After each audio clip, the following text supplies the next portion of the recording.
This channel does not promote any violent, harmful, or illegal activities. All content provided by this channel is meant for an educational purpose only.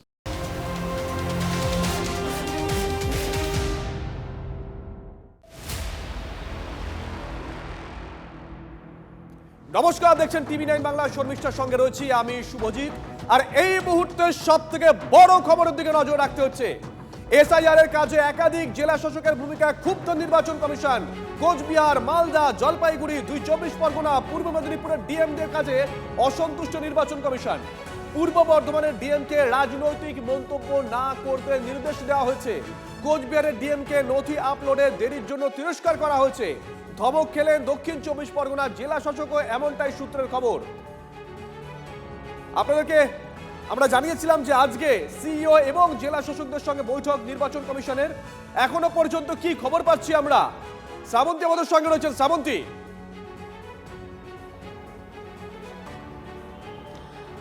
Subhajit, কার্যত আজকের commission, জাতীয় commission স্পষ্ট বুঝিয়ে দিল যে যাবতীয় খবর তাদের কানে আসে এবং যাবতীয় বিষয়ের উপরে তারা ওয়াকিবহল। যে ঘটনার বিষয়গুলি বারবার সামনে এসছে, যে বিষয়ের উপরে রিপোর্ট চেয়েছে কমিশন, সেগুলো নিয়েই আজকের রীতিমতো বৈঠকে ছিলেন জাতীয় নির্বাচন কমিশনের সদস্যরা। মনোজ আগরওয়ালের সঙ্গে বিশেষ পর্যবেক্ষক সুব্রত গুপ্ত এবং সমস্ত জেলার জেলা শাসকরা সেই বৈঠকে ছিলেন। সেখানে জেলা শাসকদের আবারও সতর্ক করল নির্বাচন কমিশন। যেরকমভাবে তুমি জানাচ্ছিলে যে কোচবিহার, জলপাইগুড়ি, মালদা, দক্ষিণ 24 পরগনা এবং উত্তর 24 পরগনা বারবার এখানকার ডিইওদের, জেলা শাসকদের সতর্ক করেছিল কমিশন। আজকে নাম ধরে ধরে, জেলা ধরে ধরে উল্লেখ করে জাতীয় নির্বাচন কমিশন জানিয়েছে এরকমভাবে যেন পূর্ব বর্ধমানের ডিএম যেন রাজনৈতিক বক্তব্য না রাখেন। বিভিন্ন সোর্স মারফত কমিশন জানতে এর আগে তো পেরেছিল আমরা দেখেছিলাম বিজেপির তরফ থেকে শুভেন্দু অধিকারী একাধিকবার অভিযোগ করেছেন যারা এসআইআর এর কাজ করছেন তারা প্রত্যেকেই রাজ্য সরকারের কর্মচারী। কেউ বিএলওর কাজ করছেন, কেউ আবার ডিএম, ডিইওর কাজ করছেন, কিন্তু প্রত্যেকেই রাজ্য সরকারের কর্মচারী। তারা কোথাও গিয়ে ইচ্ছাকৃতভাবে নির্বাচন কমিশনকেও কালিমালিপ্ত করার চেষ্টা করছে, নেপথ্যে রয়েছে রাজনীতি। এই একই অভিযোগ শুভেন্দু অধিকারীর মুখ থেকে শুনেছিলাম শ্রাবন্তী আমরা। একেবারে, এবং আরেকবার কমিশন সেটা স্পষ্ট করে দিল যে তারা সকলে কমিশনের অধীনে এই মুহূর্তে রয়েছেন। ফলে রাজনৈতিক যে রাজ্যেই থাকুক না কেন, সেই রাজ্যের মতো করে তারা যদি তাদের বক্তব্য রাখেন সেটাতে একেবারেই সন্তুষ্ট নয় কমিশন। একটু সঙ্গে থাকো, তোমার কাছে আসবো। দেবজিৎ সরকার এই মুহূর্তে আমাদের সঙ্গে রয়েছেন, বিজেপির প্রধান মুখপাত্র দেবজিৎ বাবু। শুভজিৎ রয়েছে, শ্রাবন্তী লাইভে ছিল। আপনারা তো একাধিকবার এর আগে অভিযোগ করেছেন যে যারা এসআইআর এর কাজ করছেন তারা হয়তো এই মুহূর্তে নির্বাচন কমিশনের অধীনে কাজ করছেন, কিন্তু প্রত্যেকেই রাজ্য সরকারের কর্মচারী। কেউ বিএলও, কেউ আবার ডিএম যে পদাধিকার বলে, এই মুহূর্তে ডিইও। তারা প্রত্যেকেই আপনাদের, মাফ করবেন, তারা প্রত্যেকেই নির্বাচন কমিশনকে কালিমালিপ্ত করতে চাইছে, এমনটাই অভিযোগ আপনারা করে এসেছেন। আর আজকে আমরা দেখলাম সূত্র বলছে বৈঠকে উঠে এসেছে নির্বাচন কমিশন পূর্ব বর্ধমানের ডিএমকে বলছে যে আপনি কোনো রাজনৈতিক মন্তব্য করবেন না। কোচবিহারের ডিএমকে বলছেন আপলোডে কেন দেরি করেছেন, এরকম একাধিক অভিযোগ। নির্বাচন কমিশনের চোখে যে মায়া কাজল এই রাজ্যের তৃণমূল সরকার পড়াতে সক্ষম হয়েছিলেন তা বোধহয় সময়ের সঙ্গে সঙ্গে একটু একটু করে ধুয়ে যাচ্ছে।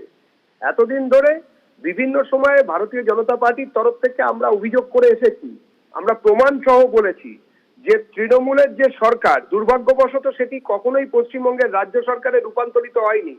এবং তার সঙ্গে যে যারা এই সরকারের মধ্যে আছেন তাদের মধ্যে বেশি আধিকারিকই হচ্ছে তারা তৃণমূল কংগ্রেসের পার্টিজান ওয়ার্কার, ফ্রন্টাল ওয়ার্কার।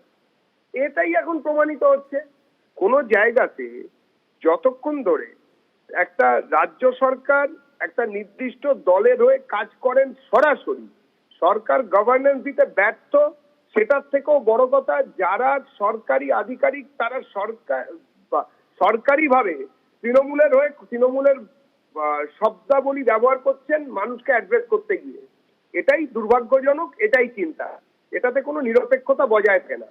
এই জিনিসটা সামনে এসেছে, সবার সামনে দৃশ্যমানতায় আসছে, আরো ভালো করে আসবে। তবে 6 মাস অপেক্ষা করুন, তারপরে তো ভারতীয় জনতা পার্টির বিধায়কদের নেতৃত্বে পশ্চিমবঙ্গের জনতার সরকার প্রতিষ্ঠিত হবে, তখন আর এসব হবে না। নিরপেক্ষ সরকার আমরা আপনাদের দেখাতে পারবো।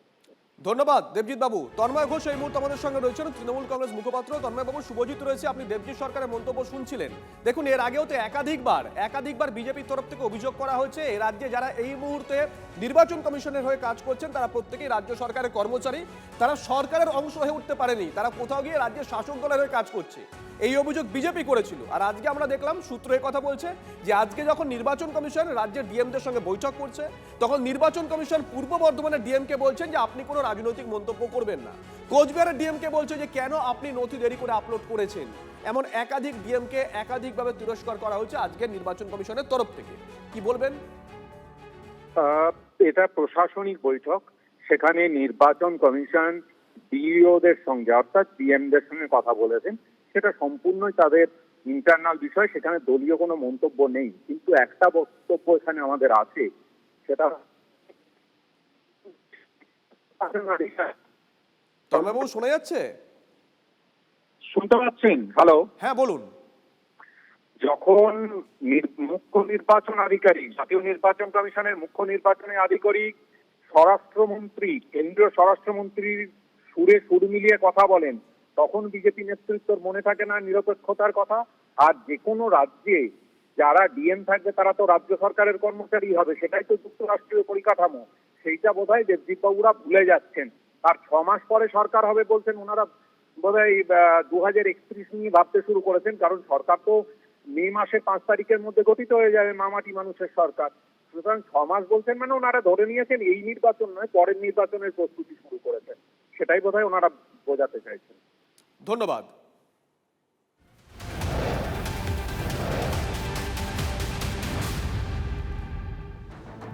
দেখুন, জেলা শাসকদের যখন ভূমিকার কথা মনে করাচ্ছে নির্বাচন কমিশন, আর আমরা জানি রাজ্য সরকারের সঙ্গে একটা সংঘাতের আবহ রয়েছে, ঠিক সেই সময় রাজ্যের মুখ্য সচিবকে তলব করা হলো নির্বাচন কমিশনের পক্ষ থেকে। কি কারণে? যদিও নন্দিনী চক্রবর্তী ইতিমধ্যে দিল্লি পৌঁছে গিয়েছেন, বিস্তারিত জানাবেন আমার সহকর্মী দীক্ষার সঙ্গে রয়েছে। দীক্ষা, ঠিক কি কারণে মুখ্য সচিবকে এই তলব? গত 4 ফেব্রুয়ারি, আজ থেকে ঠিক 9 দিন আগে মুখ্য সচিবকে একটি চিঠি দেয় জাতীয় নির্বাচন কমিশন। সেখানে 9 তারিখের মধ্যে বেশ কিছু রিপোর্ট, তারা কমপ্লায়েন্সেস রিপোর্ট তারা চেয়ে পাঠিয়েছিল, কিন্তু সেটা না দেওয়ার জন্যই আজকে মুখ্য সচিব নন্দিনী চক্রবর্তীকে দিল্লি যেতে হয়েছে এবং বিকেল 5টার মধ্যে জাতীয় নির্বাচন কমিশনের সামনে হাজিরা দিতে হবে।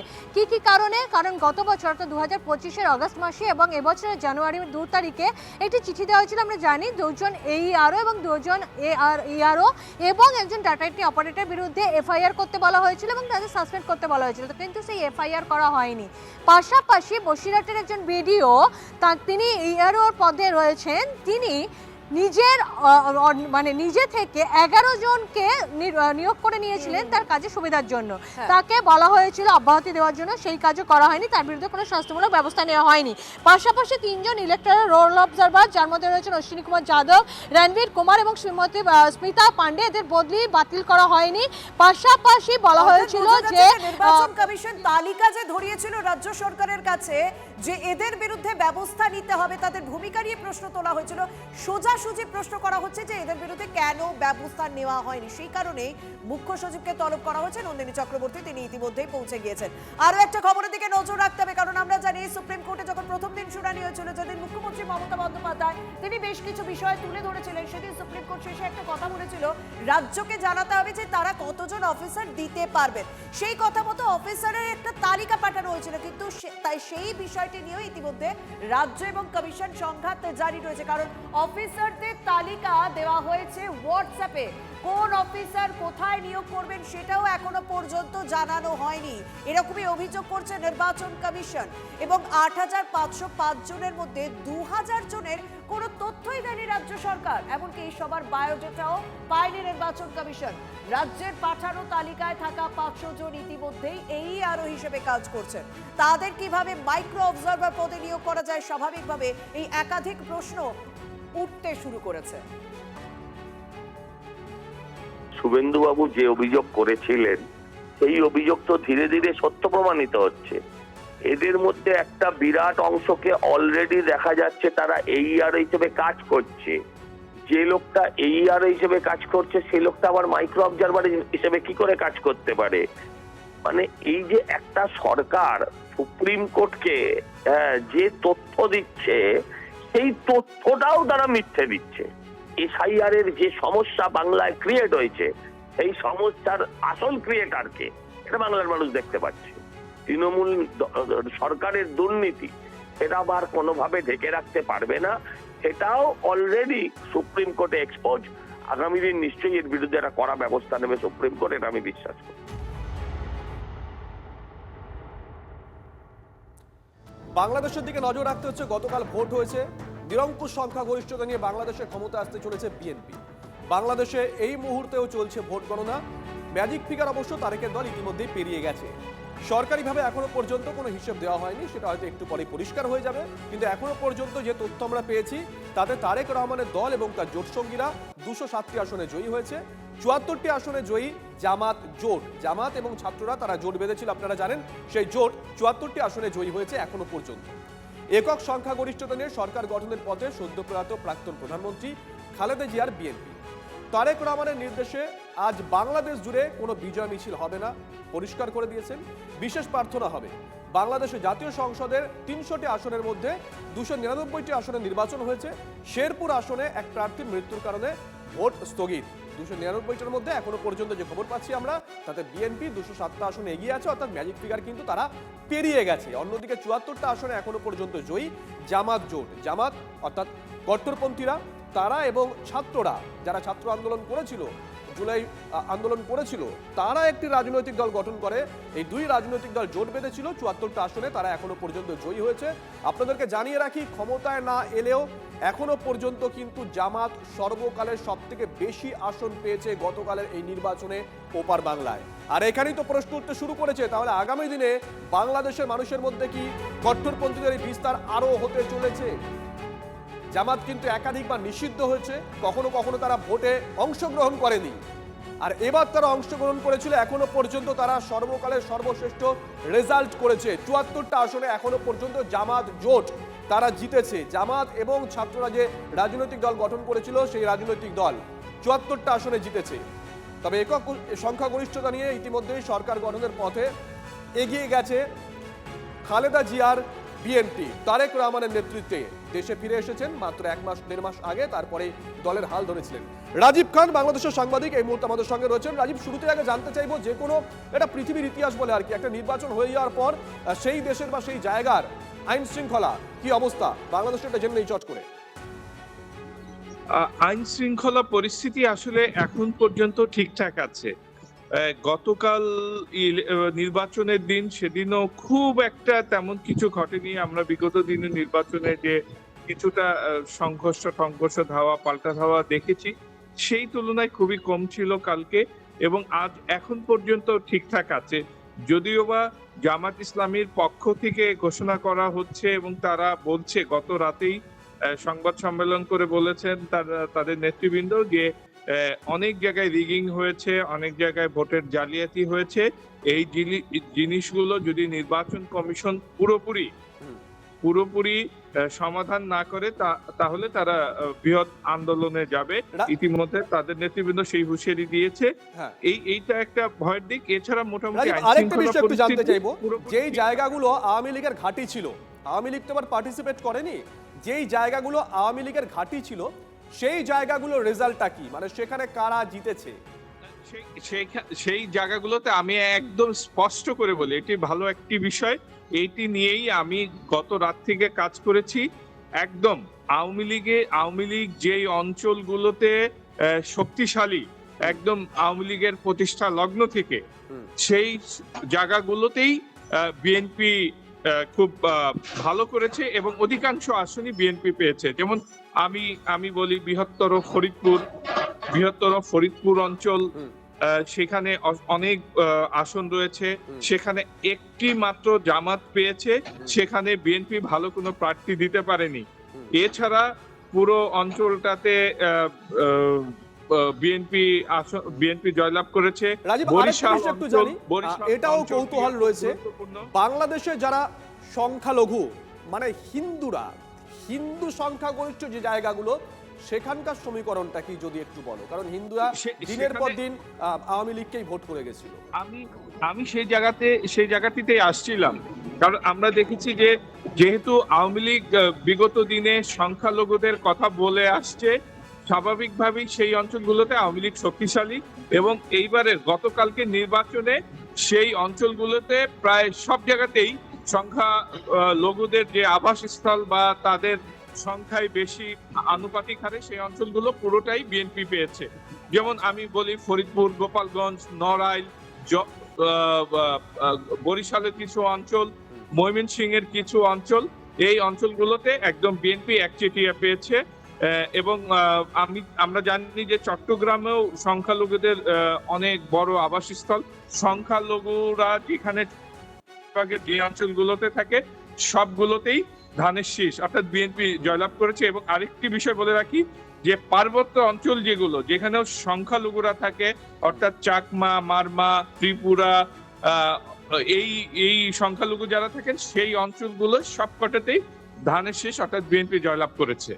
রাজীব, আপনার সঙ্গে আমি শর্মিষ্ঠা রয়েছে, আরো একটা প্রশ্ন জানতে ইচ্ছা করছে যে প্রথমবার নির্বাচনে দাঁড়িয়ে এই জামাত যদি 75টা আসন পায় সেটা ঠিক কোন দিকে ইঙ্গিত করছে? এবং তার পাশাপাশি তারেক রহমান, যিনি দীর্ঘদিন বাংলাদেশের মাটিতেই ছিলেন না, এমনকি খালেদা জিয়া সদ্য প্রয়াত হয়েছেন, তিনিও সরাসরি রাজনীতিতে দীর্ঘদিন ছিলেন না, কিন্তু বিএনপির ঝুলিতে এই 200রও বেশি, মানে ম্যাজিক ফিগারটা খুব সহজেই পার করে যাওয়া, সেটা কি মানে যেহেতু একেবারে একক সংখ্যাগরিষ্ঠ হিসেবে তাদেরই একটা ক্ষমতা, সেটারই বহিঃপ্রকাশ ঘটলো? যেহেতু আওয়ামী লীগ সেখানে কোনো রকম নিষেধাজ্ঞা জারি করা হয়েছে, তারা কোনো রকম ভোটে দাঁড়াতে পারলো না, সেই কারণে সাধারণ মানুষ, বাংলাদেশের মেজরিটি তাদেরকেই বেছে নিতে বাধ্য হলো। আচ্ছা, আমি একটু পুরনো দিনের একটু তথ্য বলি। সবশেষ সব দলের অংশগ্রহণে যে নবম জাতীয় সংসদ নির্বাচন হয়েছিল, সব দলের অংশগ্রহণে আমি আবারও বলি অর্থাৎ বিএনপি, জামাত, আওয়ামী লীগ এবং জাসদ, কমিউনিস্ট পার্টি সহ যারা নির্বাচনে অংশ নিয়েছিল, সর্বদলীয় নির্বাচন যেটি ছিল, সেইখানে আওয়ামী লীগ কিন্তু 49% ভোট পেয়েছিল। তো আওয়ামী লীগ তার মানে একটি এদেশের বড় একটি অংশ কিন্তু তারা এবার তাদের পছন্দের মার্কাটি পায়নি, মানে আওয়ামী লীগ নির্বাচনে অংশ নেয়নি। সেই কারণে আর বিগত প্রায় 40 বছরের ইতিহাস যদি দেখি, জামাত আর বিএনপি, এটি এরশাদের আমল যেটি সামরিক শাসন ছিল 80-র দশক থেকে, জামাত এবং বিএনপি কিন্তু একই সঙ্গে তারা আন্দোলন করেছে ঐক্যবদ্ধভাবে, জোটবদ্ধভাবে। তারা বিগত দিনের নির্বাচনগুলো তো জোটবদ্ধভাবে করেছিল, এবং এই জামাত এবং বিএনপির সঙ্গে কিন্তু আওয়ামী লীগের প্রতিযোগিতা হয়েছিল বিগত দিনগুলোতে। এবার যেহেতু আওয়ামী লীগ নাই, এবার ওই জোটের মধ্যেই দুই ভাগ হয়েছে। আর যেহেতু জামাত একটি ধর্মভিত্তিক দল, এই কারণে আমাদের দেশের সাধারণ মানুষ কিন্তু এই ধর্মভিত্তিক দলগুলোকে খুব একটা পছন্দ করে না বিগত দিনের নির্বাচনের ফলাফল দেখে, যদি আমরা সেটা বলি। অনেক ধন্যবাদ। আমরা আবারও পরে আপনার সঙ্গে কথা বলবো, অনেক ব্যাখ্যা প্রয়োজন রয়েছে যত রেজাল্ট আস্তে আস্তে পরিষ্কার হবে। আওয়ামী লীগহীন বাংলাদেশের ভোটে জামাতের অভূতপূর্ব উত্থান, অনেকেই সেইভাবে ব্যাখ্যা করছেন। গত 12টি নির্বাচনের মধ্যে এবার সর্বাধিক আসন পেয়ে প্রধান বিরোধী দল হতে চলেছে জামাত। 1986 সালের পর থেকে দুবার ভোট বয়কট করেছে, 3বার প্রতিদ্বন্দ্বিতাই করেনি বাংলাদেশের কট্টরপন্থী শিবির। এর আগে বাংলাদেশের ভোটে জামাতের সব থেকে ভালো ফল হয়েছিল 35 বছর আগে। 1991 সালের নির্বাচনে 18টি আসন পেয়ে তৃতীয় স্থানে ছিল জামাত।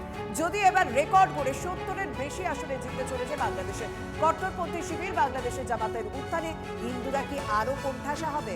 ভারত বিরোধিতার জিগির কি আরো বাড়বে বাংলাদেশে? সেদিকেই এই মুহূর্তে নজর রাখছে দিল্লি।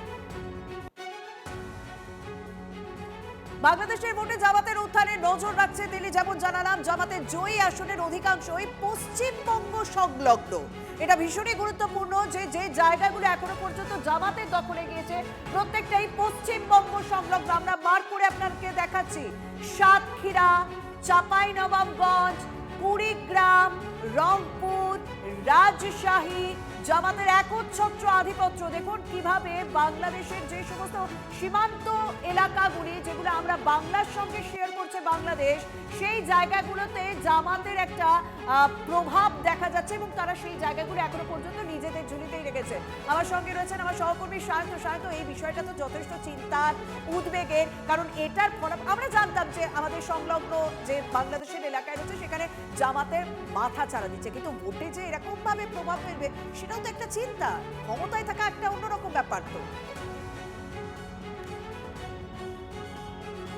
একদমই, দেখো ইউনুস জমানায় পশ্চিমবঙ্গের যে সীমান্ত রয়েছে ভারত বাংলাদেশের সঙ্গে, সেই চাপাই নবাবগঞ্জ হোক, রাজশাহী হোক, কুড়িগ্রাম হোক, অথবা অন্যান্য যে সীমান্তবর্তী অংশ, সেখানে কিন্তু পাকিস্তানের গুপ্তচর সংস্থা আইএসআই এর সঙ্গে জামাতের একটি অংশ যৌথভাবে কাজ করেছে।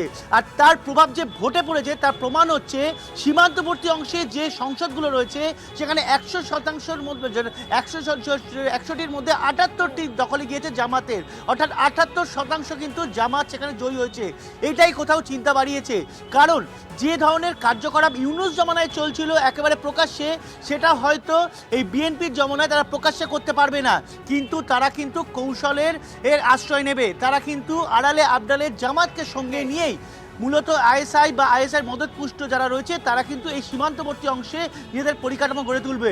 সামনের বছর এই চলতি বছরের বিধানসভা নির্বাচন, চাপাই নবাবগঞ্জ, উল্টো থেকে মালদা, অন্যদিকে মুর্শিদাবাদ, সব যে বিভিন্ন অংশ রয়েছে সেই জায়গাগুলোতে মৌলবাদী সংগঠন বাংলাদেশের ওপারে যেটা রয়েছে তার প্রভাব এখানে পড়বে না। তো সেটা যেমন চিন্তা, তেমনই জঙ্গি কার্যকলাপ বৃদ্ধির একটা এই বিষয়গুলো থেকে নজর রাখার জন্য অনেক ধন্যবাদ সায়ন্ত।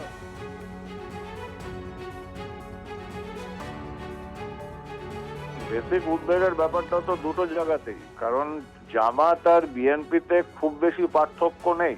যেটা ভারতের স্বাধীনতা সংগ্রামে ছিল নরম দল আর গরম দল, তো এখানেও এরা কিন্তু হার্ড লাইনার জামাত, বিএনপি একটু পলিশড ভার্সন। এখন জামাত যে আমাদের পশ্চিমবঙ্গ বা ভারতবর্ষের সীমান্তবর্তী এলাকায় যেগুলো করেছে সেটা নিঃসন্দেহে চিন্তার ব্যাপার, কারণ ওখানে এই উগ্রপন্থী মৌলবাদী শক্তিগুলোর কনসলিডেশন হয়েছে এবং সেটা তার রেজাল্ট দেখা যাচ্ছে ভোটে। এবং মানে অস্বীকার করার কোনো জায়গা নেই যে পশ্চিমবঙ্গ থেকে সরাসরি প্রশাসনিক পদক্ষেপে মদতে, সরকারি শাসক দলের মদতে এখানে মৌলবাদীদের সাংঘাতিক উত্থান হয়েছে। এই দুটো নিয়ে কিন্তু ভারতবর্ষের সীমান্ত পশ্চিমবঙ্গের মধ্যে যে অংশটা সাংঘাতিক ভালনারেবল, আমি বিশ্বাস করি ভারতবর্ষের সরকার তার উপর নজর রাখছে। এই মুহূর্তে আমাদের সঙ্গে রয়েছেন স্ট্র্যাটেজিক এক্সপার্ট শুভাশিস বন্দ্যোপাধ্যায়। শুভাশিস বাবু, শুভজিৎ রয়েছে, শর্মিষ্ঠা রয়েছে স্টুডিওয়ে। আর দেখুন, এই মানে পশ্চিমবাংলা ঘেঁষা বাংলাদেশের যে অংশটা রয়েছে, আমরা একটু আগেই দেখাচ্ছিলাম, ম্যাপ করে দেখাচ্ছিলাম, সেখানে জামাতের জয় জয়কার। বাংলাদেশের মানুষ জামাতের মতন কট্টরপন্থী দলকে সরকারে আনেনি ঠিকই, কিন্তু তারা তো ভোটও দিয়েছে, সর্বকালের সর্বশ্রেষ্ঠ রেজাল্ট জামাত করেছে এবার। এটা ভারতবর্ষের জন্য কতটা চিন্তার বিষয়? দেখুন, একটা জিনিস স্পষ্ট পরিষ্কারভাবে বোঝাটা খুব আবশ্যক, সেটা হচ্ছে বাংলাদেশের এই ভোটটা কোনো রিলিজিয়াস বা রিজিওনাল ভোট নয়। বাংলাদেশের এই ভোটটা হলো একটা ইন্টারন্যাশনালি প্রোগ্রামড ভোট। এই ইন্টারন্যাশনাল ভোটে জামাত একা লড়েনি, জামাত একটা গোষ্ঠীবদ্ধ হয়ে লড়েছে এবং তার পিছনে ডিপ স্টেট এবং ইন্টারন্যাশনাল ইন্টারফারেন্স প্রচুর ছিল। সুতরাং বর্ডার লাইনে আজকে যে দেখছেন জামাতের উত্থানটা, এই জামাতের উত্থানের পিছনে কারণ হচ্ছে অনেক ডিপ লাইন থিওরি, যেটার জন্য জামাত দিনের পর দিন নিজের সংগঠনকে বর্ডার লাইনে তৈরি করেছিল, যাদেরকে পশ্চিমবাংলায় পেনিট্রেট করানো হচ্ছে এবং হয়েওছে, আগামী দিনেও হতে পারে, তার প্রবণতা আছে। সুতরাং এই বর্ডার লাইনে এদের জয়টা কোনোভাবেই উড়িয়ে দেওয়া যায় না, এবং এটা প্রমাণ করছে যে বারবার যে ন্যাশনাল সিকিউরিটি ক্রাইসিস হতে পারে, বাংলাদেশ পুরোপুরি জামাতের হাতে চলে গেলে এই যে কথাগুলো আমাদের দেশ থেকে বলা হচ্ছিল, এই কথাগুলো কতটা গুরুত্বপূর্ণ এবং কতটা প্রযোজ্য। সুভাষবাবু, আরেকটা প্রশ্ন দেখুন, বাংলাদেশে এর আগে আমরা দেখেছিলাম ইতিহাস ঘাটতে গিয়ে যে জামাত এবং বিএনপি তারা একসঙ্গে একটা সময় লড়াই করেছে। দীপাঞ্জন বাবুর সঙ্গে কথা হয়েছিল সকালে, তিনি বলছিলেন যে এরা একই মুদ্রার এপিট আর ওপিট। তার মধ্যে থেকে যদি তুলনামূলকভাবে বাছা হয় তাহলে কম কট্টরপন্থী বিএনপিকে বাংলাদেশের মানুষ বেছে নিয়েছে, কিন্তু যারা সত্যি সত্যি ক্যামেরার সামনে এসে কিংবা নির্বাচনী জনসভায় গিয়ে ভারত বিরোধিতা সুদ চড়া করেছিলেন, সার্জিস আলম বা এই যারা ছোটখাটো ওখানকার নেতারা গজিয়ে উঠেছিল আর কি আগস্ট আন্দোলনের মধ্যে দিয়ে, তারা কিন্তু কোনো রকম ভাবে কোনো পাত্তা পায়নি। দেখুন, বাংলাদেশে দুটো পলিটিক্যাল ন্যারেটিভ কাজ করেছে, একটা হচ্ছে রিলিজিয়াস ন্যারেটিভ, আরেকটা হচ্ছে আইডিওলজিক্যাল ন্যারেটিভ। এই আইডিওলজিক্যাল ন্যারেটিভে বাংলাদেশের মানুষ দুটো অপশনের মধ্যে একটা অপশনকে চুজ করে নিতে তারা বাধ্য। একটা ছিল আওয়ামী, যে এক্সিস্ট করে না, অলরেডি ব্ল্যাকলিস্টেড। দ্বিতীয় জিনিসটা যেটা চুজ করতে পারতো পলিটিক্যাল ন্যারেটিভ থেকে, সেটা বিএনপি, এবং নিয়ারেস্ট পসিবল পলিটিক্যাল সলিউশন হিসেবে তারা বিএনপি কে চয়েস করেছে।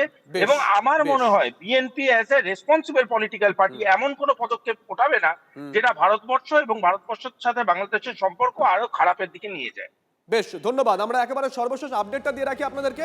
দেখুন, টেলিভিশন পর্দায় যাচ্ছে যে বিএনপি এখনো পর্যন্ত 212টা আসনে জিতেছে, জামাত 77টা এবং অন্যান্যরা তারা 8টা আসনে। সর্বশেষ আপডেট এটাই। এদিকে বাংলাদেশে বিপুল জয়ের জন্য তারেক রহমানকে শুভেচ্ছা জানিয়েছেন ভারতের প্রধানমন্ত্রী নরেন্দ্র মোদী। এই জয় বাংলাদেশের মানুষের আপনার নেতৃত্বের প্রতি ভরসা।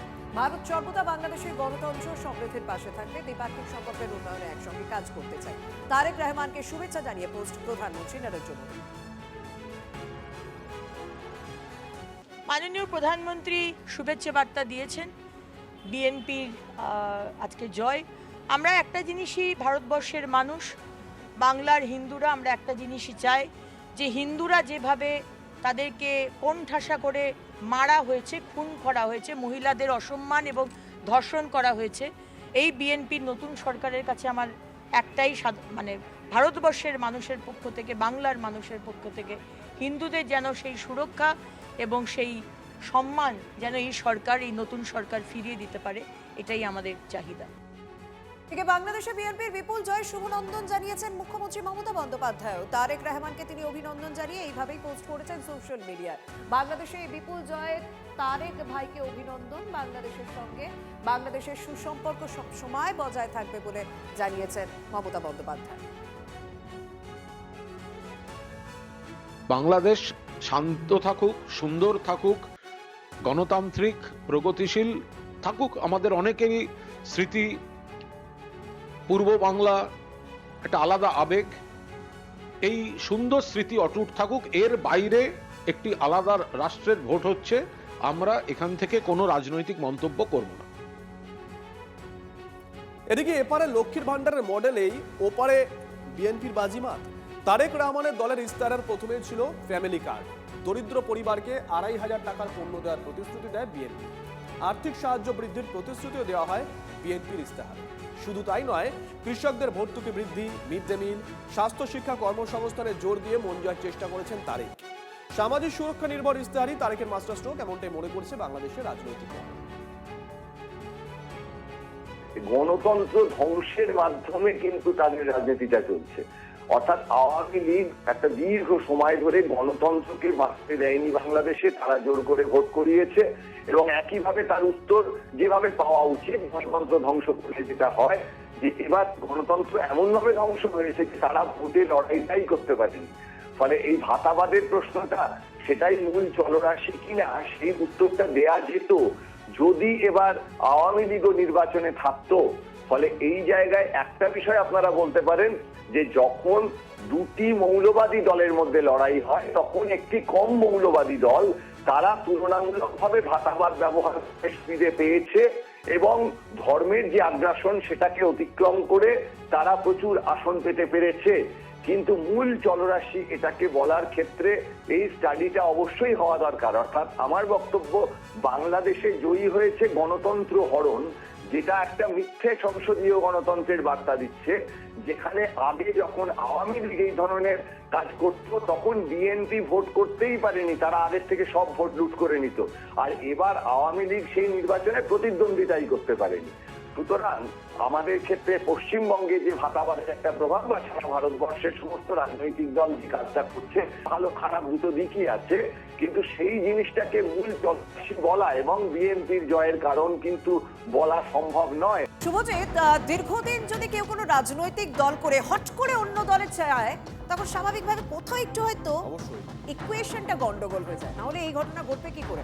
তৃণমূলে যোগ দিয়ে এই অস্বস্তিতে ফেললেন, মানে তৃণমূলকেই অস্বস্তিতে ফেললেন বিজেপি নেতা।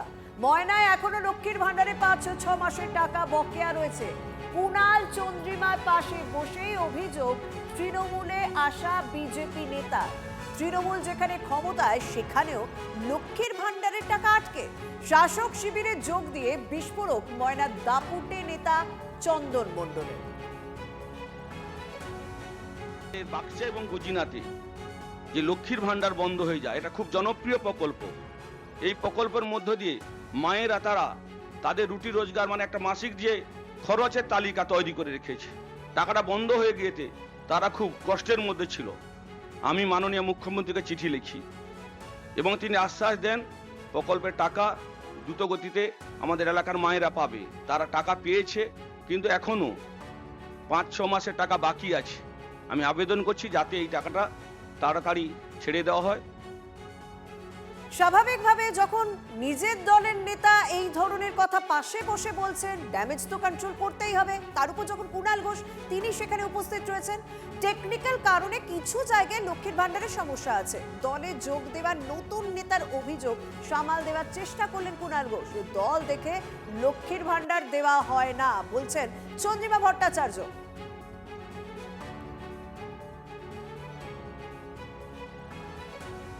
2-4টে টেকনিক্যাল কারণে, সেগুলো মানে এই ডিপার্টমেন্টের কোনো টেকনিক্যাল কারণে কোনো পার্টিকুলার এলাকা বা কোনো বুথ বা কোনো এলাকার কোনো স্লটে কোথাও কোথাও কোনো স্কিমের টাকা হয়তো কোথাও দেরি হয়েছে ইত্যাদি, ওগুলো নির্দিষ্ট কোনো এলাকা বলে না, যেখানে যেখানে ছোটোখাটো যেই সব পকেট আছে ওগুলো নিয়ে কোনো সমস্যা নেই।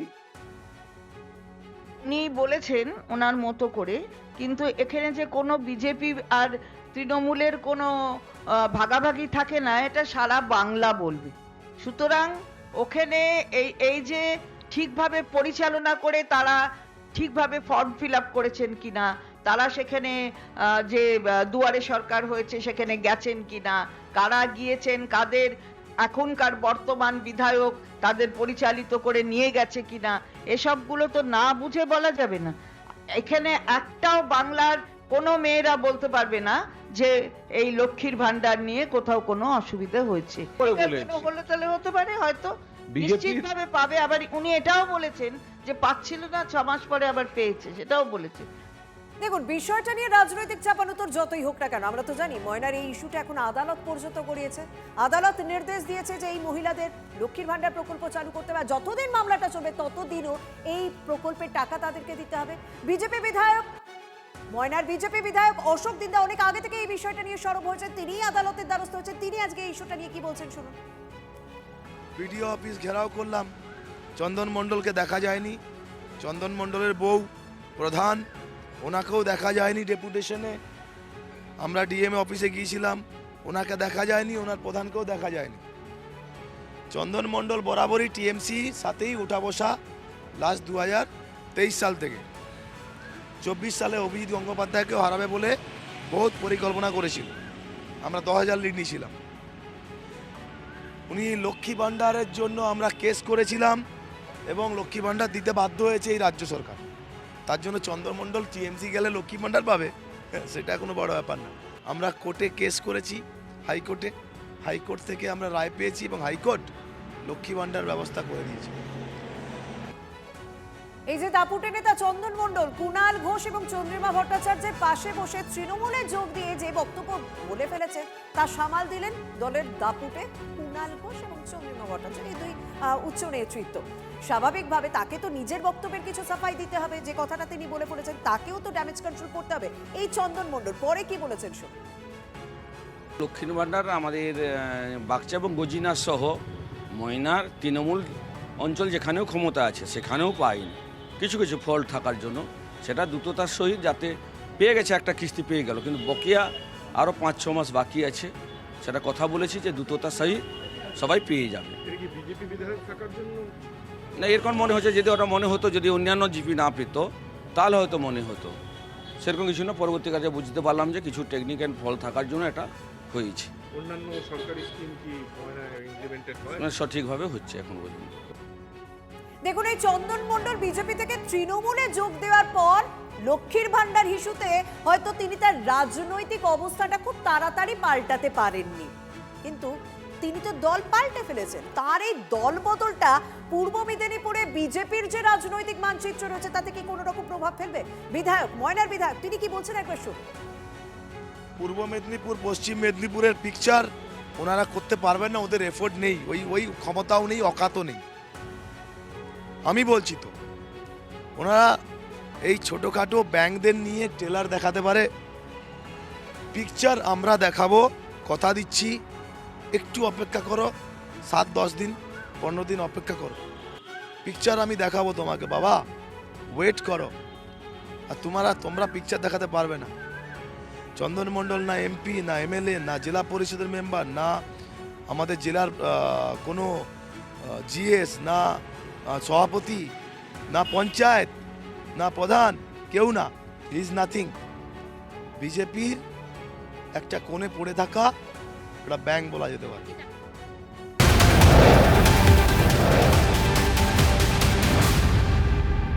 দেখুন, ভোটের তারিখ এখনো পর্যন্ত ঘোষণা হয়নি, কিন্তু ভোট যত এগিয়ে আসছে ততই বাড়ছে শাসক নেতাদের হুমকি হুঁশিয়ারি। শওকত মোল্লা, জগদীশ বসুনিয়া আর এবার মোদাস্তের হোসেন। বিধানসভা ভোটে কোনো বুথে হারলেই বন্ধ হবে লক্ষ্মীর ভান্ডার এবং বাংলা আবাসের টাকা। ভাঙড় 2 নম্বর ব্লকের ভোগালী 2 নম্বর এলাকার কর্মী সভা থেকে এমনটাই হুঁশিয়ারি তৃণমূল নেতা।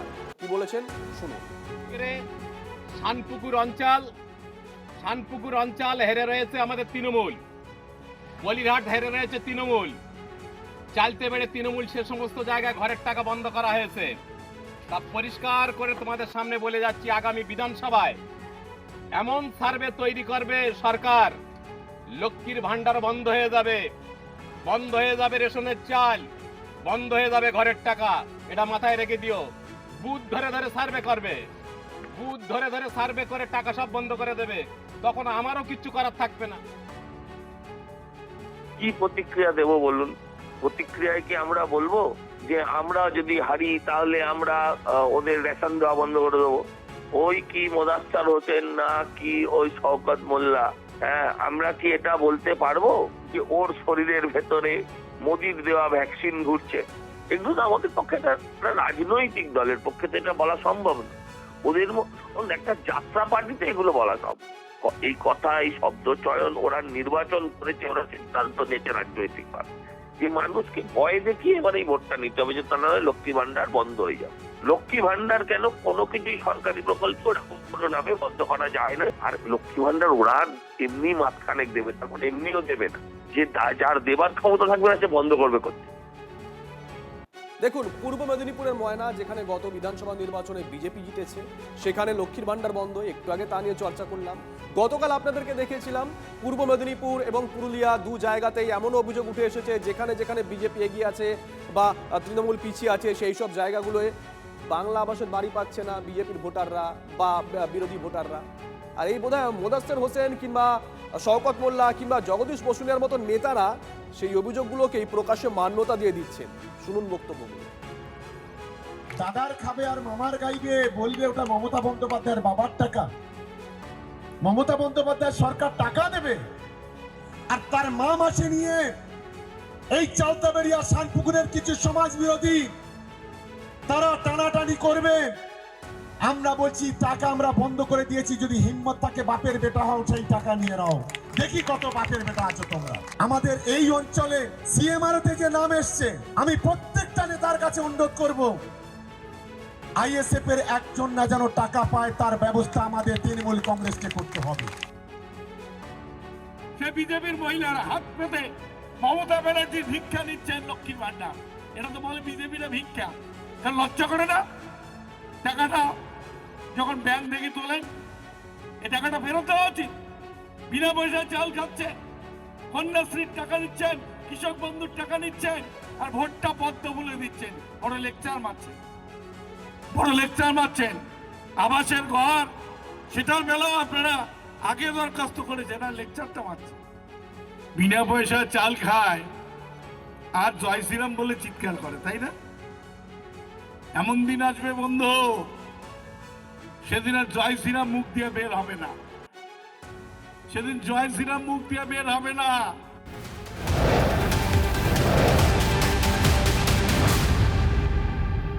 দেখো, জায়গা পাল্টে যায়, নাম পাল্টে যায়, কিন্তু রাজনৈতিক দলের নামটা যেন এক থাকে। এক শাসক নেতার হুমকি হুঁশিয়ারি শোনালাম যে ভোট না পেলে লক্ষ্মীর ভান্ডার বন্ধ হবে। আর এক শাসক নেতা, তিনি মাইক্রো অবজারভারকে রীতিমতো গিয়ে হুমকি দিয়ে বলছেন, এত নথি যাচাইয়ের কি দরকার, রিভিউ এলে দেখে নেব। তিনি আবার ভাঙড়ের স্ট্রং ম্যান। মাইক্রো অবজারভারকে হুমকি ভাঙড় 1 নম্বর পঞ্চায়েত সমিতির পূর্ত কর্মাধ্যক্ষ শাহজাহান মোল্লার। আর স্ট্রং ম্যান বলেই ভাঙড়ের মানুষ তাকে চেনে।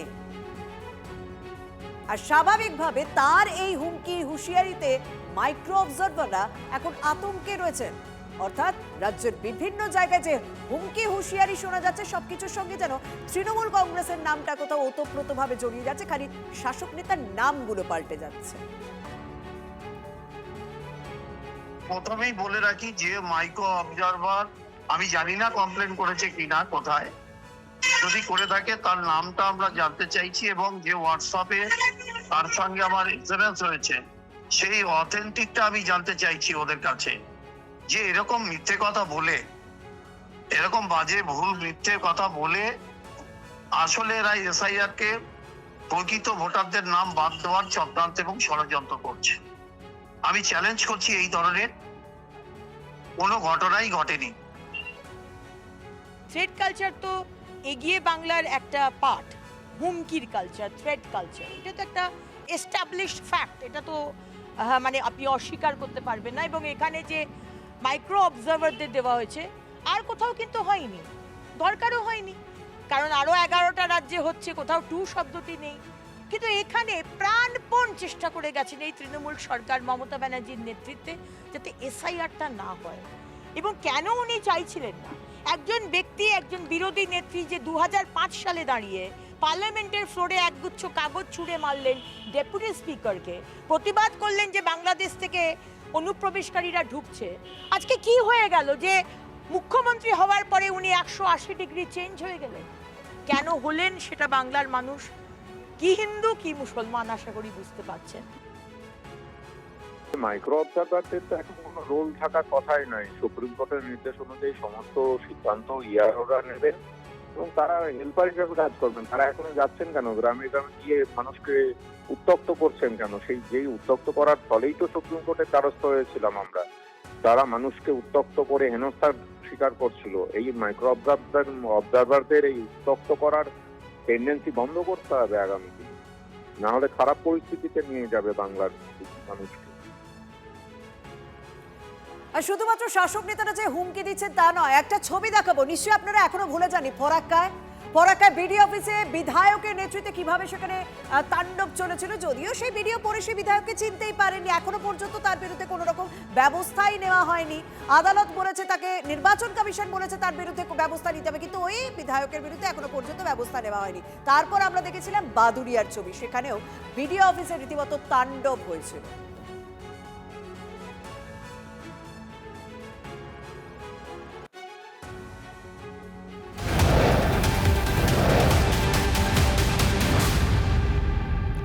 সিপিএম কর্মী হওয়ায় আবাসের ঘর না পাওয়ার অভিযোগ, শাসক দলের বিরুদ্ধে সরকারি প্রকল্পে রাজনীতির অভিযোগ চন্দ্রকোনার সিপিএম কর্মী রঞ্জিত দলুইয়ের।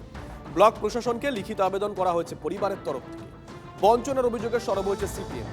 দলের কর্মী ঘর না পেলে আন্দোলনের হুঁশিয়ারি সিপিআইএম নেতৃত্বের। আমরা কোনো বাড়ি পাচ্ছি না, আমরা কেন পাবো না? আমরা তো ভোট দিই, তাও জল পড়ছে, তিরপল মাগলাম, তিরপল পর্যন্ত দেয়নি। সেরকম ভাবে ভাবছে যে ওরা অন্য পার্টি করছে, সেই জন্য দিচ্ছে না। আমি সিপিএম করি। পুরো বাড়িটা আবাস যোজনা থেকে তাকে বঞ্চিত করে দেওয়া হয়েছে। এখন আমাদের পুরোপুরি মনে হচ্ছে যে এটা রাজনৈতিক মেরুকরণ তৈরি করে দেওয়া হয়েছে। আমরা দলগতভাবে আমাদের দলের তরফ থেকে আমরা একত্রিত হয়ে যতটা সহযোগিতা করবার, আমরা বিডিওর কাছে যাওয়া, বিডিওর কাছে দরখাস্ত দেওয়া, লিখিত আকারে জানা, এমনকি এই যে 11 জন সদস্য নিয়ে যে বাড়িটা, সেই বাড়ির যা ছবি, সেই ছবি সমেত ভিডিওকে জানানো হয়েছে। রঞ্জিতের মতো অনেক রঞ্জিতই আছে যে খুঁজে দেখবেন যারা প্রকৃতই মানে বাড়ি পাবার যোগ্য, তারা কেউ বাড়ি পায়নি। একটা ফ্যামিলিতে 10 জন 12 জন করে সদস্য আছে, তারা প্রকৃতই সত্যিকারের গরিব, কিন্তু তাদেরকে দেয়া হয়নি। এই সরকার এই গরিবদেরকে বঞ্চিত করছে। সাধারণ মানুষকে আমরা বৃহত্তর একটা আন্দোলন গড়ে তুলব, যাতে এই সরকারের অবিলম্বে এই 26-এই পতন হয়। এইটি নিয়ে বামেরা বা বিজেপি রাজনীতি করছে। কারণ দেখুন, যে আগামী দিনে যাদের নেই ধীরে ধীরে হবে, একদিনে তো সবটাই মিটে দেওয়া সম্ভব নয়। দিল্লির সরকার, বিজেপি সরকার আবাসের টাকা দেওয়া বন্ধ করে দিয়েছে, কিন্তু মামাটি মানুষের সরকার তার নিজস্ব তহবিল থেকে এই আবাস প্রকল্পগুলি পরিচালনা করছে। মুখ্যমন্ত্রীকে বলে যে পোর্টাল আছে, যাদের সমস্যা আছে আমি বলবো তাদেরকে ফোন করতে, যাতে আগামী দিনে পরপর স্টেজ টু স্টেজ তাদেরও মাটি পাকার বাড়ি হবে।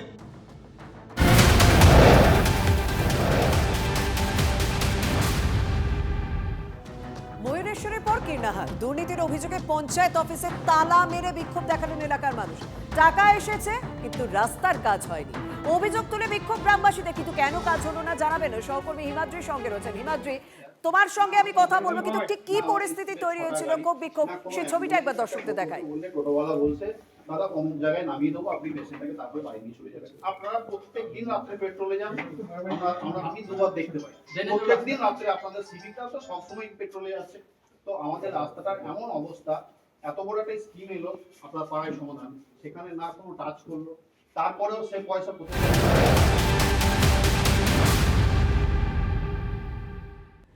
যাদের কঠোরতম শাস্তি হয় যারা এর সাথে যুক্ত, এবং সংবাদ মাধ্যমে আপনারা যারা রয়েছেন সাংবাদিক বন্ধুরা, সুখেনের যে ভিডিওটা সমাজ মাধ্যমে বিভিন্ন জায়গায় রয়েছে আপনারা দেখেছেন, মানে যে নৃশংস বর্বরোচিত ভাবে তাকে আঘাত করা, বর্বরোচিত ভাবে তাকে আঘাত করা হয়েছে, মারা হয়েছে, তার দেহের দিকেও তাকানো যাচ্ছে না।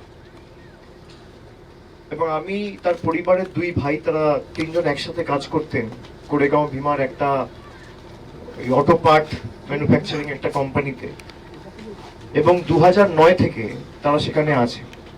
তার ভাই যে আমাকে বললো, বড় ভাই, তিনি প্রায় 2009 থেকে সে কোম্পানিতে কাজ করছে। তো আজকে নেই করেও 16-17 বছর হয়ে গেল।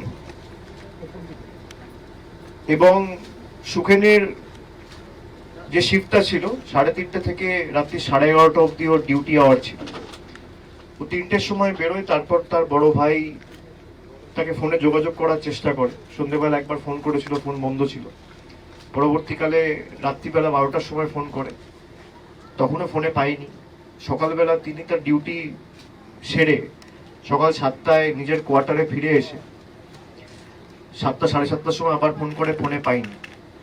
হঠাৎ করে বেলার দিকে তাকে পুলিশ প্রশাসন ফোন করে জানায় যে তার ভাইয়ের চোট লেগেছে। তারপর গিয়ে তিনি তার ভাইয়ের মৃতদেহ দেখে প্রায় ভেঙেই পড়েছেন, সেখানেই প্রায় অজ্ঞান হয়ে যাওয়ার মতো।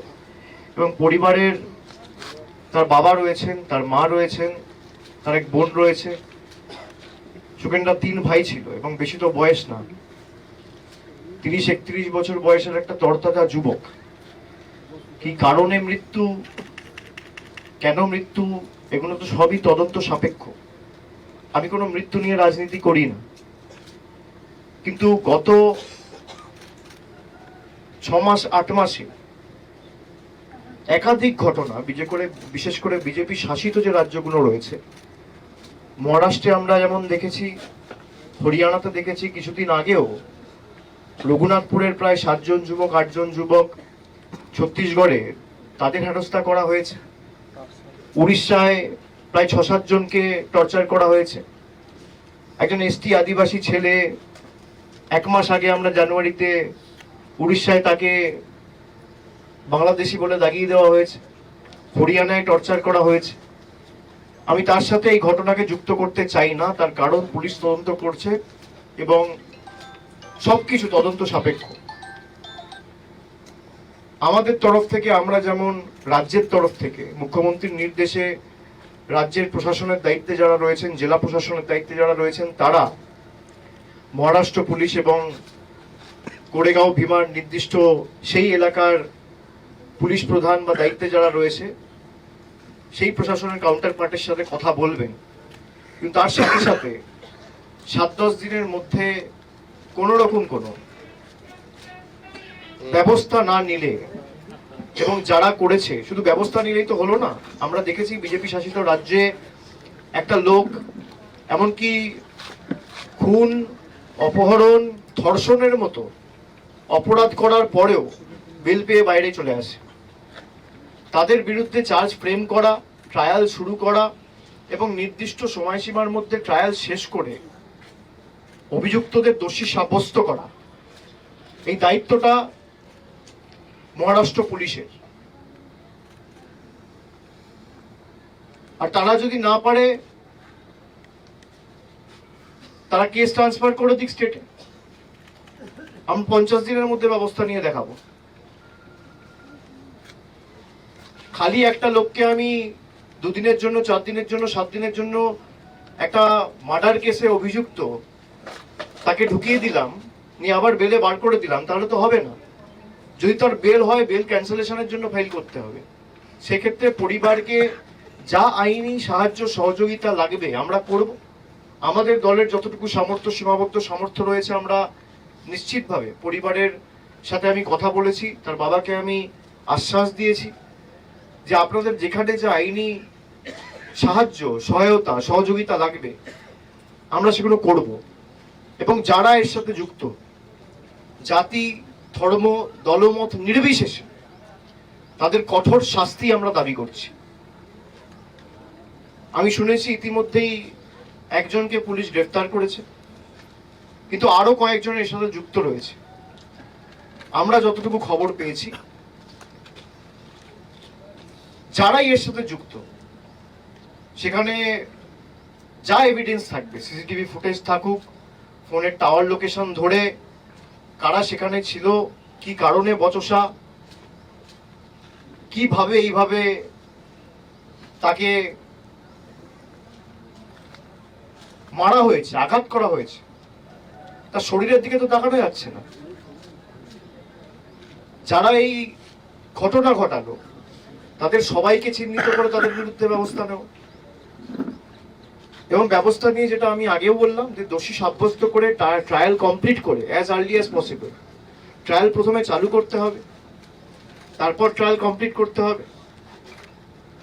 বিজেপি যে সমস্ত তদন্তকারী সংস্থাগুলোকে পরিচালিত করে, ট্রায়াল নিয়ে তাদের যা দুর্নাম, বদনাম বা সুনাম, সেগুলো তো জনসমক্ষে রয়েছে।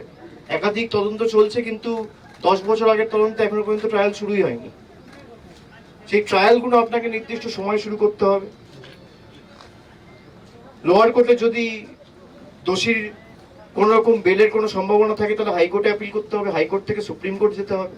সে আইনি লড়াইগুলো ধাপে ধাপে পরিবারকে লড়তে হবে। দলগতভাবে আমরা সাহায্য সহযোগিতা করব। আমরা এই নিয়ে যতদূর যাওয়ার যাব।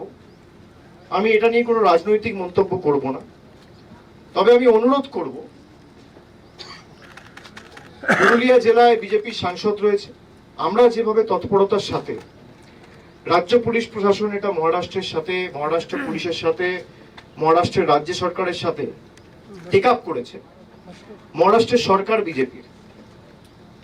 আমি আশা করব পুরুলিয়ার বিজেপির সাংসদ জ্যোতির্ময় মাহাতো একই তৎপরতার সাথে, একইভাবে উদ্যোগ নিয়ে যারা এই অপরাধের সাথে যুক্ত তাদের বিরুদ্ধে যাতে মহারাষ্ট্রের পুলিশ প্রশাসন দ্রুত ব্যবস্থা নিয়ে ট্রায়াল কমপ্লিট করে তাদের দোষী সাব্যস্ত করে, সে নিয়েও দরকার হলে মহারাষ্ট্রের মুখ্যমন্ত্রী এবং দরকার হলে কেন্দ্রের স্বরাষ্ট্রমন্ত্রীর সাথেও কথা বলবে। আমি এই নিয়ে কোনো রাজনৈতিক মন্তব্য করব না। তাদের যতটুকু পরিধি রয়েছে, তারা বাংলার মানুষের টাকা বন্ধ করার সময় তো দিল্লিতে গিয়ে দরবার করে, তদবির করে, তখন তো কাউকে বলতে হয় না। কিন্তু মানুষ যখন প্রাণে মারা যাচ্ছে, আর অন্য রাজ্যগুলোতে তো হচ্ছে না, এটা খালি বিজেপি শাসিত রাজ্যগুলোতে হচ্ছে। উড়িষ্যায় ক্ষমতায় কে? মহারাষ্ট্রে ক্ষমতায় কে? যে ঘটনাগুলো ঘটেছে, হরিয়ানায় ক্ষমতায় কে? মধ্যপ্রদেশে ক্ষমতায় কে? রাজস্থানে ক্ষমতায় কে? ছত্তিশগড়ে ক্ষমতায় কে? একটা ক্লিয়ার প্যাটার্ন লক্ষ্য করা যাচ্ছে। আগেও যে ঘটনাগুলো ঘটেছে, এর বিরুদ্ধে বা প্রতিবাদ করে একটা চিঠি সেই মুখ্যমন্ত্রীকে দেওয়া বা স্বরাষ্ট্রমন্ত্রীকে লেখা, আপনারা তো একই দল করেন। তো আমি আশা করব দলের ঊর্ধ্বে উঠে উনি এই কাজগুলো করবেন। আমরা আমাদের তরফ থেকে যতটুকু ফলো আপ করা আমরা নিশ্চয়ই করব, এবং এই পরিবারকে কথা দিয়েছি 10 দিন পরে দরকার হলে আমাদের 3-4 জন এমএলএর সাথে পরিবারের 2-3 জন নিয়ে আমরা 6-7 জনের একটা ডেলিগেশন মহারাষ্ট্রে পাঠাবো। আজকে 13 তারিখ, 24-25 তারিখের পর যদি কোনো সুরাহা না হয় এবং দোষীরা বা অপরাধীরা যদি ধরা না পড়ে, এবং ধরা পড়ার পরেও যাতে ট্রায়াল যত দ্রুত সম্ভব শুরু হয়, আইনি প্রক্রিয়াও তাদের সাহায্য করার জন্য দরকার হলে আমাদের 2বার 4বার 5বার যা প্রতিনিধি দল এখান থেকে পাঠাতে হবে আমরা পাঠাবো, এবং আমাদের সামর্থ্য অনুযায়ী যতটুকু এখতিয়ার আমাদের রয়েছে আমরা নিশ্চিতভাবে তাদের পাশে দাঁড়াবো। এটা আমাদের কর্তব্য, এটা আমাদের দায়িত্ব, এটা আমাদের দায়বদ্ধতা। একজন তরতাজা যুবককে যেভাবে কুপিয়ে মারা হয়েছে, তার শরীরের বিভিন্ন জায়গায় যে আঘাতের চিহ্ন, যে নৃশংসভাবে তাকে হত্যা করা হয়েছে, এর বিরুদ্ধে আমার মনে হয় জাতি ধর্ম নির্বিশেষে, দলমত নির্বিশেষে সবার প্রতিবাদ করা উচিত। কেন করবে না? আমরা যখনই এই খবরটা পেয়েছি, আমার কাছে যখনই হোয়াটসঅ্যাপে ইনফরমেশনটা এসছে, আমরা সঙ্গে সঙ্গে ওর বড় ভাইয়ের সাথে যোগাযোগ করে তাকে এখানে ফিরিয়ে আনার ব্যবস্থা। ওখানে তো কিছু দিশেহারা অবস্থা, পুলিশ একবার বলছে পোস্টমর্টম করতে হবে, একবার বলছে মর্গে যেতে হবে, একবার বলছে বাড়ি নিয়ে চলো, একবার বলছে কোথায় ছিল দেখাও। ওদের তো পাশে দাঁড়ানোর মতো কোনো অভিভাবক ছিল না। আমরা খবর পেয়ে সঙ্গে সঙ্গে এখানে শান্তিরাম মাহাতো, রাজীব লোচন সরেন সবাই পরিবারের পাশে এসে সেদিনকেই রাত্রির 10টা 10:30টার সময় এসে দাঁড়িয়েছে। এটা আমাদের কর্তব্য, যে দলই করুক। মনুষ্যত্বের থেকে বড় ধর্ম তো আর কিছু হয় না। সবার উপরে মনুষ্যত্ব, তার উপরে নয়। তো আমি আশা করব যে দলের প্রতিনিধিরাই এই পুরুলিয়ায় আছেন, জাতি দলমত নির্বিশেষে এর বিরুদ্ধে আপনারা সোচ্চার হবেন, আপনারা আওয়াজ তুলবেন, এবং এই ঘটনা বা এরকম ঘটনার পুনরাবৃত্তি যেন আগামী দিন না হয় সেটা আমাদের সকলকে সুনিশ্চিত করতে হবে। বিশেষ করে গত 6 মাস 8 মাসে যে প্রবণতা আমরা দেখতে পাচ্ছি, যে প্যাটার্ন আমরা লক্ষ্য করছি, সেটা ভয়ঙ্কর। এই মৃত্যু কেন হয়েছে আমি এখনো বলতে পারবো না, তার কারণ আমি আবার বলছি এটা তদন্ত সাপেক্ষ।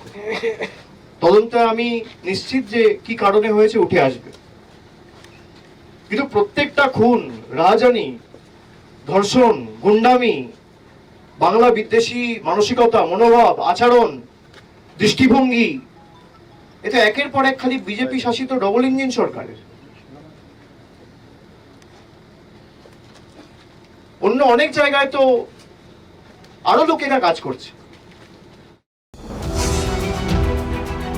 দুয়ারে বিধানসভা ভোট, এবার প্রত্যাবর্তন নাকি পরিবর্তন? দাগ ফেলবে দুর্নীতি নাকি শেষ কথা বলবে ধর্মীয় বিভাজন? কোন ইস্যুতে তোলপাড় রাজ্য রাজনীতি? আমাদের স্টুডিওয় বিতর্কের তুফান, এক মঞ্চে সব পক্ষ। দেখুন বঙ্গযুদ্ধ মেগা বিতর্ক, শনিবার বিকেল 5টা 55 TV9 বাংলায়।